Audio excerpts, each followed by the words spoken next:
s'il y a une question au XXIe siècle décisive, c'est celle justement de l'application, non pas du principe en lui-même encore une fois, mais de l'application du principe de précaution. Une agence comme l'ANSES est une agence scientifique indépendante. Très important. Elle n'est pas chargée de prendre des décisions. Le rôle de la direction de cette agence, c'est d'assurer à la fois la qualité et l'indépendance de l'expertise.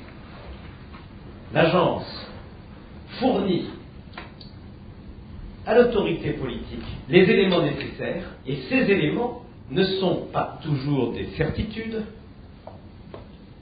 ce sont les éléments scientifiques qui ont pu être recueillis à un moment donné. Elle n'est pas là pour inquiéter, elle est là pour dire la vérité avec toutes les limites de cette vérité. Donc il faut bien penser que c'est quand même l'objectif de sécurité qui, je dirais, subsume un peu la totalité de ce regard. Donc j'en reste moi à mon principe de précaution, quelque part à l'horizon de votre propos, qui est celle de la prévisibilité du risque. C'est quand même une question extraordinairement compliquée. Je prends le cas de bisphénol A. La phrase employée, c'est l'Agence nationale de sécurité sanitaire conclut avec le BPA, perturbateur endocrinien, a des effets avérés chez l'animal et suspectés chez l'homme. Entre ce avéré et ce suspecté se pose quand même... Je dirais, madame, que le principe de précaution, ça n'est jamais à mettre en œuvre quand on est certain que le risque va se réaliser. Aujourd'hui, on a l'impression que la précaution consiste toujours à interdire quand il y a doute. Et de fait, si on en arrive là, c'est l'inhibition face au risque. Et ça veut dire une société qui ne peut plus progresser. Imaginez l'homme préhistorique découvrant, étant sur le point de découvrir les moyens de maîtriser le feu. Si il avait dû appliquer le principe de précaution, mais l'humanité serait encore à l'âge de pierre. Toute l'histoire de l'humanité est jalonnée de découvertes qui ne sont pas bonnes ou mauvaises, mais doit-on se priver des usages civils du nucléaire parce que le nucléaire tue? Doit-on se priver du feu parce que le feu tue? Évidemment pas. Et donc je crois que notre société serait bien inspirée de ne pas courir après l'angoisse des gens qui est réelle, parce que le monde est devenu tellement complexe qu'ils ont l'impression que les forces obscures sont à l'œuvre pour les exposer à des risques vitaux. Je suis toujours frappé de la surenchère pour être le mieux-disant du principe de précaution. Notre agence, vous avez rappelé, parle du bisphénol A, et elle dit que c'est sûr, on l'a observé sur les animaux, et avec une certaine exposition, ça induit des dangers endocriniens, que sur l'homme, on peut le suspecter. Et chaque mot a été bien pesé. Si on peut le suspecter, ça veut dire qu'on n'en est pas sûr du tout.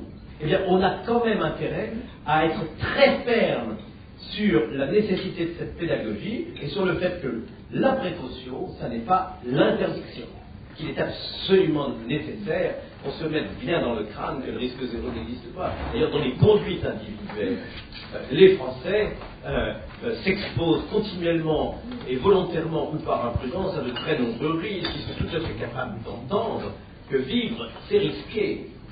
Ne pas vivre, c'est sans risque. Cet après-midi, en tant que députés, nous devrons justement voter, donner notre vote pour deux lois. La loi sur le taux de sucre dans les dom-toms.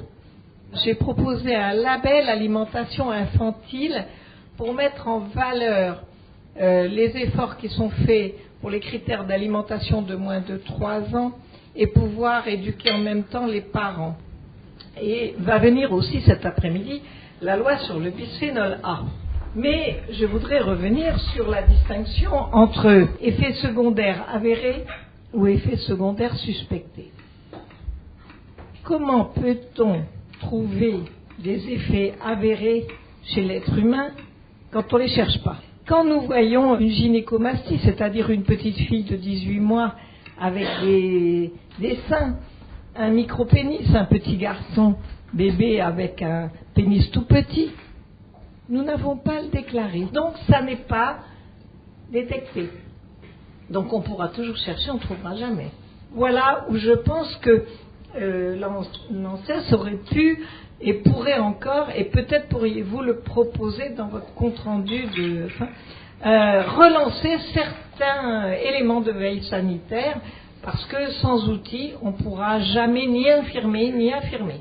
Dans votre intervention, docteur, il y a effectivement d'accélérer parfois des processus d'interdiction de produits éventuellement toxiques, mais qui peuvent avoir pour inconvénient de court-circuiter tous les processus scientifiques. C'est-à-dire qu'à ce moment-là, ce qui détermine la décision, ce sera plus l'émotion liée au fait qu'on aura mis en évidence, parfois anecdotiquement, un lien possible entre un produit et une maladie éventuellement grave, plutôt qu'un travail scientifique. Mais quand on a, comme en France, une institution comme l'ANSES, je pense qu'il y a du danger à s'emparer d'un problème pour répondre dans l'urgence à une attente parfois très forte, mais qui n'est pas nécessairement rationnelle. L'interdiction ne relève pas normalement de la loi. On le fait, et en le faisant, on signifie que les institutions sont défaillantes. On ne peut pas à la fois créer, parce que c'est une proposition de loi qui a créé l'ANSES, créer l'ANSES et dire, bien que j'ai créé l'ANSES, je trouve que ça ne va pas assez vite et j'interdis le bisphénol A. Il faut quand même qu'on fasse attention. Nos sociétés sont, je le disais tout à l'heure, extrêmement complexes. Elles ont besoin de régulation et elles ont besoin aussi qu'on ait du sang-froid et des nerfs solides. Maintenant, il y a un autre aspect qui m'intéresse en effet beaucoup. Les médecins ne sont pas suffisamment, j'allais dire, mobilisés au service de la santé publique. Tous les conseils que nous avions, quand quelqu'un était obèse, hypertriglycéride et donc hypertendu, la base c'était d'abord le régime. Et là, on nous donnait un médicament pour éviter de faire le régime. Donc, on pensait que les gens, quand il y a un médicament pour éviter de faire le régime, ils le prennent. Et quand on parle du Mediator, moi, médecin, on est venu me présenter il y a 30 ans le Mediator, c'était pas pour le diabète.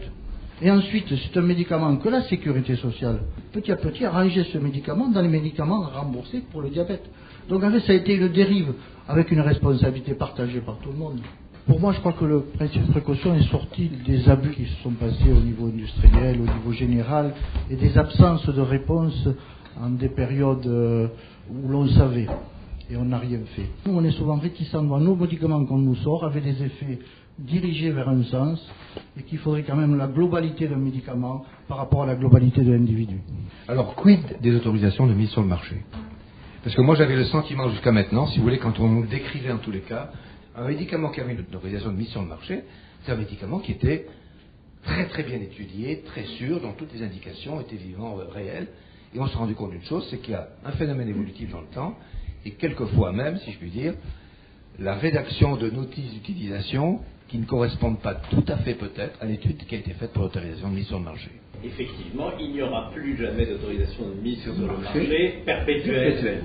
Oui, je voudrais intervenir en tant qu'ancien expert pour les agences. Je trouve qu'il y a un premier point qui est terrible, c'est le poids des mots, quoi. Les mots finissent par dire plus que ce qu'ils sont. C'est un grand danger de tomber du haut d'un gratte-ciel, mais le risque de tomber du haut d'un gratte-ciel est faible. Et je pense que la société n'a pas intégré cette différence entre danger et risque. Comme on est dans une société qui a tendance à simplifier, ça va s'aggraver. Vous avez bien décrit le processus avec l'agence qui joue son rôle, le politique qui joue son rôle, mais il y a quand même un problème, et on l'a vu par exemple au nucléaire. Je pense qu'il faudrait animer beaucoup plus l'intermédiaire entre l'expertise et le politique pour qu'au fond l'opinion puisse avoir une avancée en même temps que l'avancée des experts et du politique. Mais je pense que là, il y a un vrai problème de pédagogie sociétale.